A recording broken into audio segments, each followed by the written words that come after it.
अस्सलाम वालेकुम वरहमतुल्लाहि वबरकातुहू। कैसे हैं आप सब? उम्मीद है आप सब खैरियत से होंगे। अल्लाह आप सब की मन की तमाम अच्छी हालत, अच्छी ख्वाहिशात को पूरी फरमाए। आमीन सुम्मा आमीन या रब्बुल आलमीन। सबको दीन की दौलत और नमाज की दौलत से अल्लाह रब्बुल इज़्ज़त और आका अता फरमाए। आमीन सुम्मा आमीन या रब्बुल आलमीन। नमाज कायम कीजिए, 5 वक्त की नमाज है।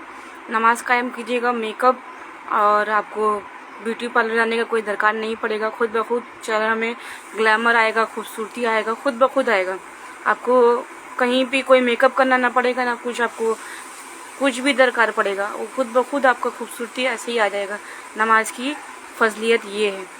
चेहरे में तो खूबसूरती देखिए ऑटोमेटिक जो इबादत करते हैं, जिनका दिल साफ होता है, वो चेहरे में झलकता है, बोलना नहीं पड़ता है।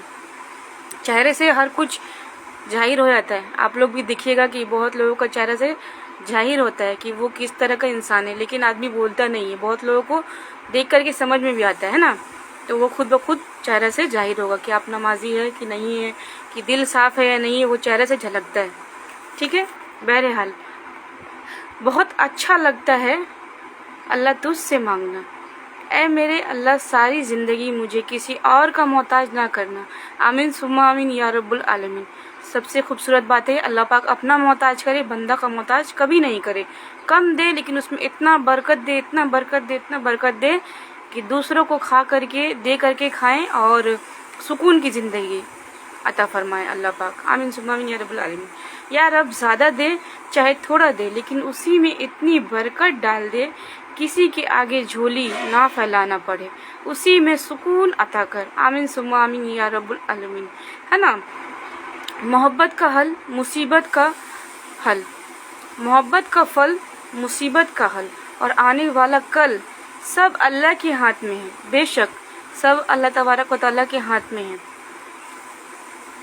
मत भूलो कि अंधेरे के बाद अल्लाह की रहमत की रोशनी है ना। अंधेरे के बाद अल्लाह की रोशनी की रहमत आती है बेशक, लेकिन सब्र करना पड़ता है उसके लिए। मेरा अल्लाह कहता है मेरे से कभी नाउमीद ना होना। बेशक अल्लाह हमेशा कहते हैं कि मुझसे नाउमीद ना होना, और कल का दिन तुम्हारे लिए बेहतर करने पर कादिर हूँ। मतलब कि अल्लाह तबारक व तआला कल का दिन आपके लिए बेहतर से बेहतरीन करने पे कादिर है। तो सब्र करना पड़ता है, उसके लिए नमाज़ पढ़ना पड़ता है, अपने दिलों को, अपनी सोच को सही करना पड़ता है। और जब अल्लाह थाम लेता है ना, तो कोई गिरा नहीं सकता है। बेशक मेरे साथ यही हुआ है कि मुझे अल्लाह तबारक व तआला और मेरे आका ने मुझे थामा है। उसका सबसे बड़ा एग्जाम्पल है, सबसे बड़ा मैं यही बोलूँगी कि मैं नमाज की पाबंद हूँ अल्लाह की फजल से, आका की फजल से। सबसे बड़ा मेरा यही प्रूव है कि अल्लाह ने मुझे सुकून राहत दिया ज़िंदगी में, कि मुझे 5 वक्त नमाज, वो भी जमात के साथ पढ़ने की तौफीक अता फरमाई है। बहुत बहुत बहुत मैं अल्लाह का शुक्र अदा करती हूँ, और मैं यही दुआ करती हूँ कि मेरे जितने फैमिली मेम्बर मुझे देखते हैं, मेरा बयान सुनते हैं, जिस जगह में मैं बयान करती हूँ, उनको भी अल्लाह ताला दीन की दौलत से और नमाज और कुरान की तौफीक से नवाजे, क्योंकि सबसे बड़ी दौलत यही है। और जितना दौलत है सब यहीं का यहीं रह जाएगा। जो जाएगा हमारे साथ वो हमारा अमाल जाएगा।